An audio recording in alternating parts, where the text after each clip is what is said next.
স্থানীয় সরকার নির্বাচনের জন্য আজকে আমাদের রাজপথে নামতে হয়েছে। এই নির্বাচন কমিশন পুনর্গঠন এবং স্থায়ী সরকার নির্বাচন, এই আমাদের এই দাবি রক্ষায় আমরা রাজপথে আছি এবং আমাদের দাবি আদায় না পর্যন্ত আমাদের লড়াই চলবে। স্থানীয় সরকার নির্বাচনের জন্য আজকে আমাদের রাজপথে নামতে হয়েছে। একটা বিপ্লবের পরে সংস্কারের মাধ্যমে ডাক দিয়ে আমরা যে নতুন স্বপ্ন দেখেছিলাম, সেই স্বপ্ন সেই অন্তর্বর্তীকালীন সরকার ইউপির মাধ্যমে তার কপাল রচনা করেছে।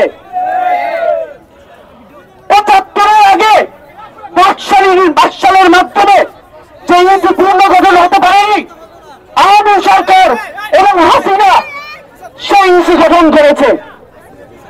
একটা অভ্যুত্থানের পরও কেন এই ইউপি এখনো চলমান থাকবে, আমরা সেটা প্রশ্ন রাখতে চাই। আমরা অন্তর্বর্তীকালীন সরকারকে সংস্কারের মাধ্যমে ইউপি পুনর্গঠিত করে আমরা স্থানীয় সরকারের নির্বাচন আশা করছি। এদেশের মানুষের যে নাগরিক সেবা পাওয়ার অধিকার, সেই নাগরিক সেবা পাওয়ার অধিকারকে তারা নিশ্চিত করবে। অনতিবিলম্বে স্থানীয় সরকার নির্বাচন দিতে হবে।